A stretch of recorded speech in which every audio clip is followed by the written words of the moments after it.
Once upon a time, we lived in an economy of financial growth and prosperity. This was called the Great Moderation, the misguided belief by most economists, policymakers, and central banks that we have transformed into a new world of never-ending growth and prosperity. This was seen by robust and steady GDP growth, by low and controlled inflation, by low unemployment, and controlled and low financial volatility. But the Great Recession in 2007-2008, the Great Crash, broke this illusion. A few $100 billion of losses in the financial sector cascaded into $5 trillion of losses in world GDP and almost $30 trillion losses in global stock market. So the understanding of this Great Recession was that this was completely surprising. This came out of the blue. This was like the wrath of the God. There was no responsibility. So as a reflection of this, we started the Financial Crisis Observatory.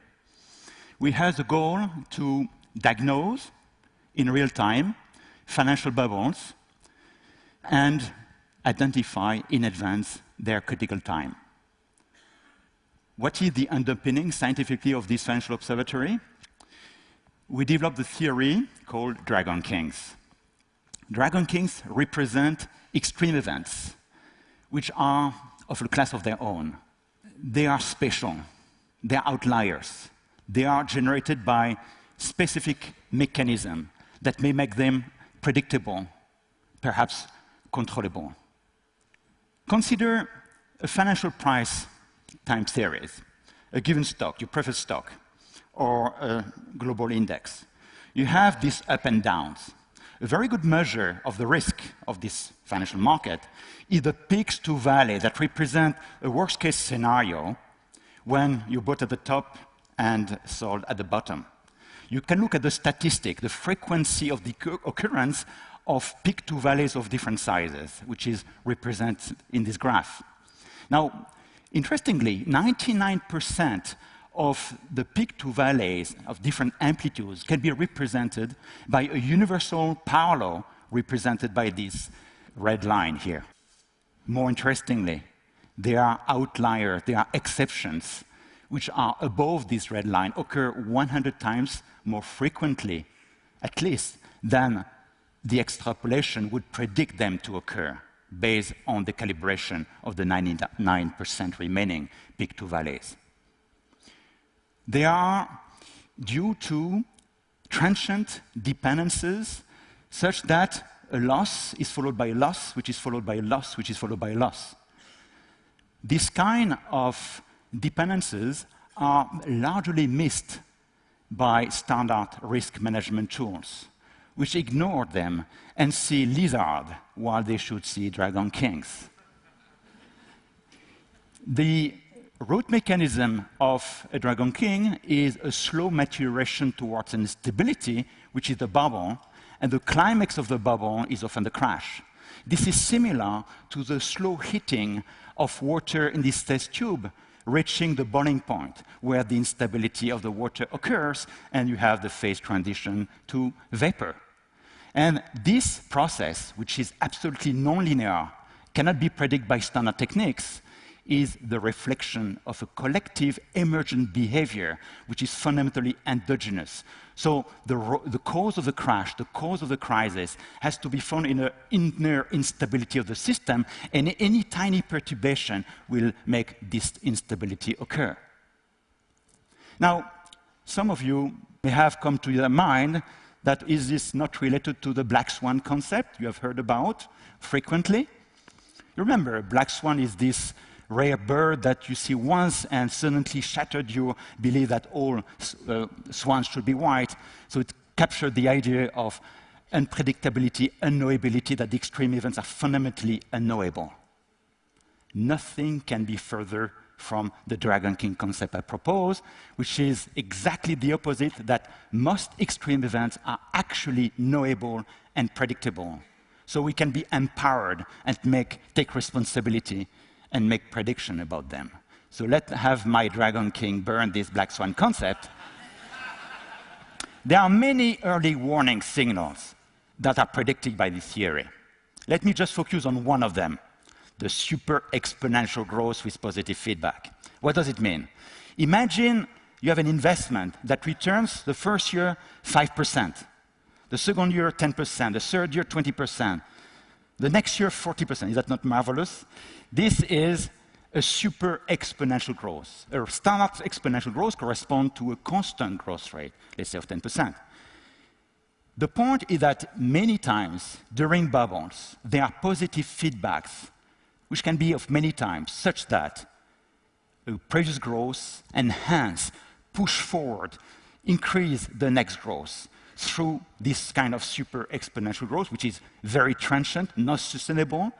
And the key idea is that the mathematical solution of this class of models exhibit finite time singularities, which means that there is a critical time where the system will break, will change regime. It may be a crash, it may be just a plateau, something else.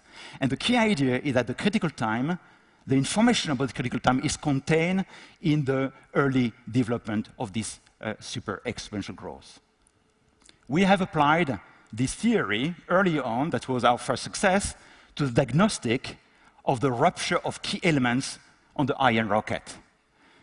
Using acoustic emission, this little noise that you hear a structure emit sing to you when they are stressed and reveal the damage going on. There's a collective phenomenon of positive feedback. The more damage gives the more damage. So you can actually predict, within, of course, a probability band, when the rupture will occur. So this is now so successful that it is used in the initial phase of qualifying the flight. Perhaps more surprisingly, the same type of theory applies to biology and medicine, parturition, the act of giving birth, epileptic seizures. From 7 months of pregnancy, a mother starts to feel episodic, precursory contraction of the uterus that are the sign of these maturations towards the instability, giving birth to the baby, the Dragon King. So if you measure the precursor signal, you can actually identify pre- and post-maturity problems in advance. Epileptic seizures also come in a large variety of size, and when the brain goes to a supercritical state, you have Dragon Kings, which have a degree of predictability, and this can help the patient to deal with this illness.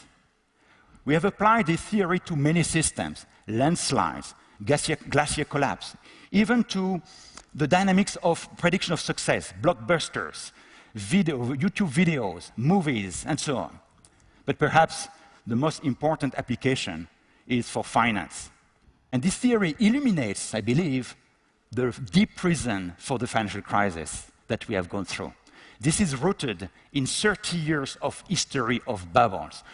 Starting in 1980, with a global bubble crashing in 1987, followed by many other bubbles. The biggest one was the new economy internet bubble in 2000, crashing in 2000, the real estate bubbles in many countries, financial derivative bubbles everywhere, stock market bubbles also everywhere, commodity and oil bubbles, debt and credit bubbles, bubbles, bubbles, bubbles.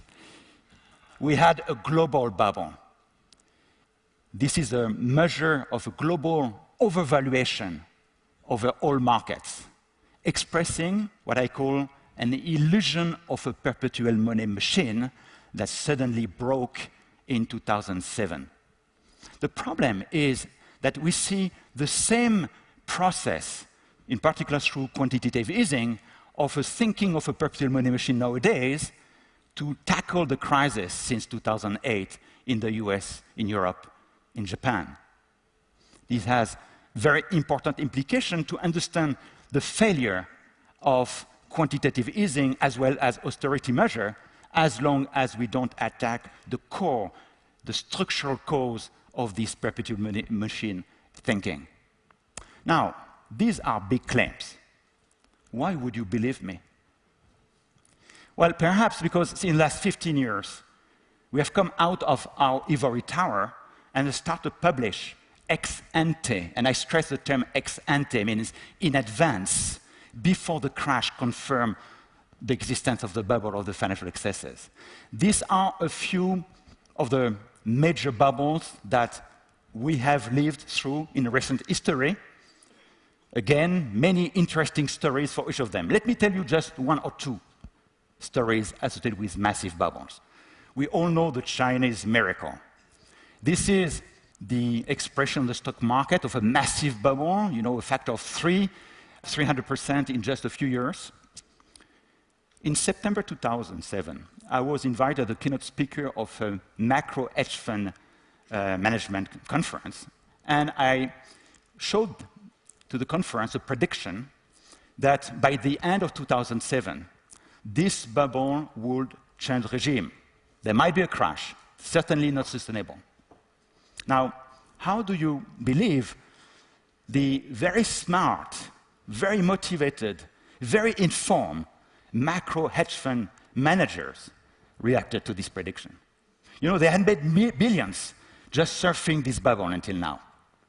They told me, Didier, yeah, the market might be overvalued, but you forget something. There is the Beijing Olympic Games coming in August 2008, and it's very clear that the Chinese government is controlling the economy and is doing what it takes to also avoid any waves and control the stock market. 3 weeks after my presentation, the market lost 20% and went through a phase of volatility upheaval, and the total market lost 70% until the end of the year. So how can we be so collectively wrong by misreading or ignoring the science of the fact that when an instability has developed and the system is ripe, any perturbation makes it essentially impossible to control? The Chinese market collapsed, but it rebounded. In 2009, we also identified that this new bubble, a smaller one, was unsustainable. So we published, again, a prediction in advance, stating that by August 2009, the market will correct, will not continue on this track. Our critics, reading the prediction, said, no, it's not impossible. The Chinese government is there. They have learned the lesson. They will control. They want to benefit from the growth. Perhaps these critics has not learned the lesson previously. So the crisis did occur. The market corrected. The same critics then said, yes, but you published your prediction. You influenced the market. It was not a prediction. Maybe I'm very powerful then. Now, this is interesting. It shows that it's essentially impossible until now to develop a science of economics because we are sentient beings who anticipate, and there's a problem of self-fulfilling prophecies. So we invented a new way of doing science. We created the financial bubble experiment. The idea is the following. We monitor the markets. We identify excesses, bubbles. We do our work. We write a report in which we put our prediction of the critical time. We don't release the report. It's kept secret. But with modern encrypting techniques, we have a hash, we publish a public key, and 6 months later, we release the report. And there is authentication. And all this is done on an international archive, so that we cannot be accused of just releasing the successes. Let me tease you with a very recent analysis. 17th of May 2013, just 2 weeks ago, we identified that the US stock market was an unsustainable path, and we released this on our website, the 21st of May, that there will be a change of regime. The next day, the market started to change regime, course. This is not a crash. This is just the third or fourth act of a massive bubble in the making. Scaling up the discussion at the size of the planet, we see the same thing. Wherever we look at, in observable, in the biosphere, in the atmosphere, in the ocean, showing these super exponential trajectories characterizing an unsustainable path and enhancing a phase transition. This diagram on the right shows a very beautiful compilation of studies suggesting indeed that there is a nonlinear possibility for nonlinear transition just in the next few decades. So there are bubbles everywhere. From one side, this is exciting. For me, as a professor who chases bubbles and slays dragons, as the media has sometimes called me. But can we really slay the dragons? Very recently, with collaborators, we studied a dynamical system where you see the Dragon King as these big loops, and we were able to apply tiny perturbation at right times that remove, when control is on, these dragons. Gouverner, c'est prévoir. Governing is the art of planning and predicting. But is it not the case that is probably one of the biggest gaps of mankind, which has the responsibility to steer our societies and our planet towards sustainability in the face of growing challenges and crises? But the Dragon King theory gives hope. We learn that most systems have pockets of predictability. It's possible to develop advanced diagnosis of crisis so that we can be prepared, we can take measures, we can take responsibility, and so that never again extremes and crises like the Great Recession or the European crisis take us by surprise. Thank you.